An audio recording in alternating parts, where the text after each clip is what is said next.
Hi students, so this is the no-go activity. Give me a second to get this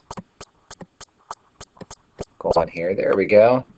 So what we're doing at Great Falls today is called water canaries, and we're assessing benthic macroinvertebrates. So benthic literally means this word right here. Benthic means bottom, and macro invertebrates means that these are really tiny, small critters without a backbone. So that's kind of what we're catching.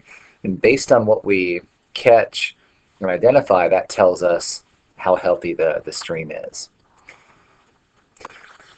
So as you're going through this slideshow, it's really important that you're going to be making some observations, some drawing observations, then some qualitative data right here, some descriptions, and that'll help you identify what it is that you're looking at.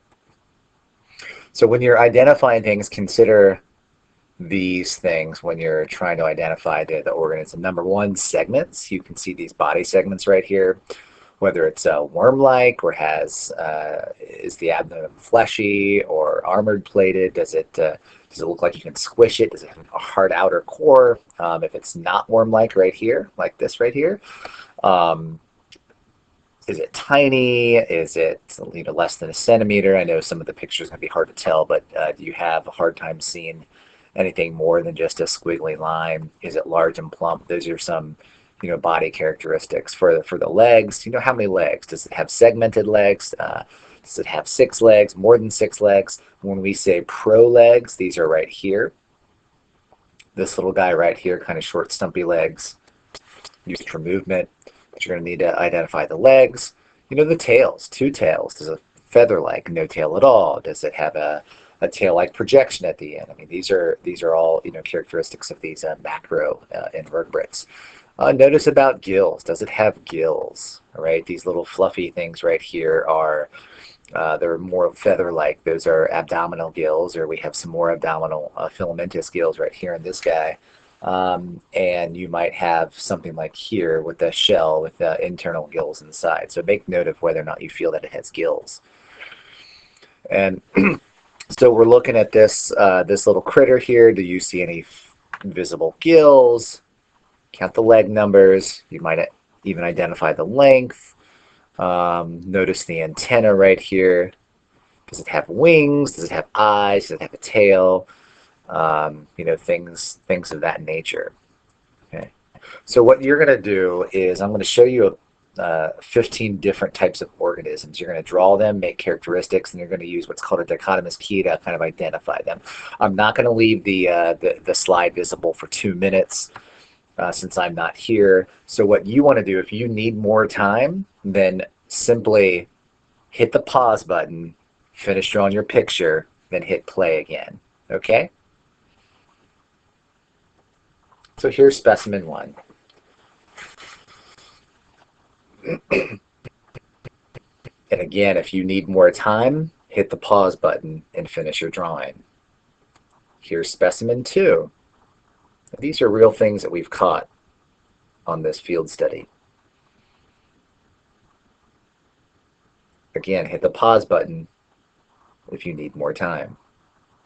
Specimen 3.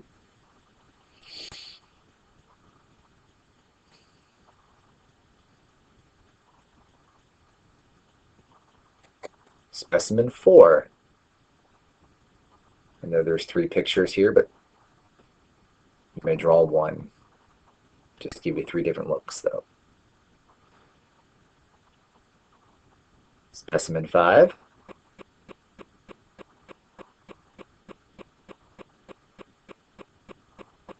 Again, hit the pause button if you need more time to draw your picture. I'm flying through this because I'm not going to wait for 2 minutes as I'm making this podcast. Specimen 6.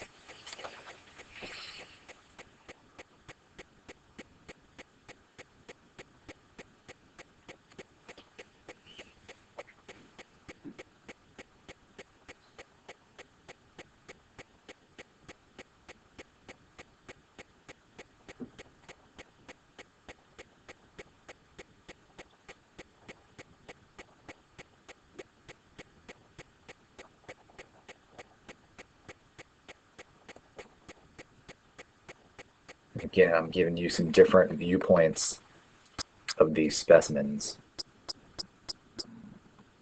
Another reminder, hit the pause button if you need more time to make your drawings, which I suspect that most of you do.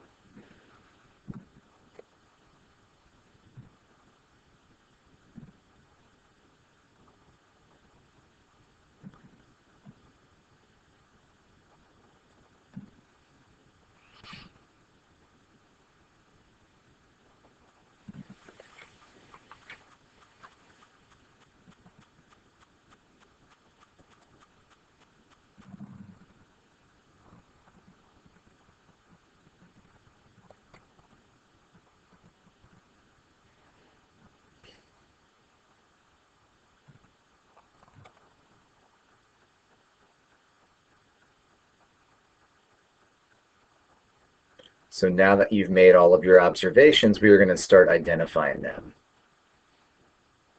So here's what's called a dichotomous key. And you start right here. You begin up here, and then you have two choices. Does it have a shell? Does it have no shell? If it doesn't have a shell, then you come on this side, and then you have two more choices. Is that a single shell? Whoops.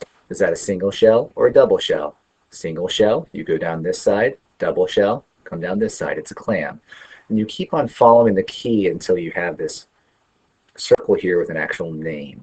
So I'd like you to go through the dichotomous key and figure out the name of all these organisms. When you're finished, turn it into your teacher, and I'll take a look. Have fun.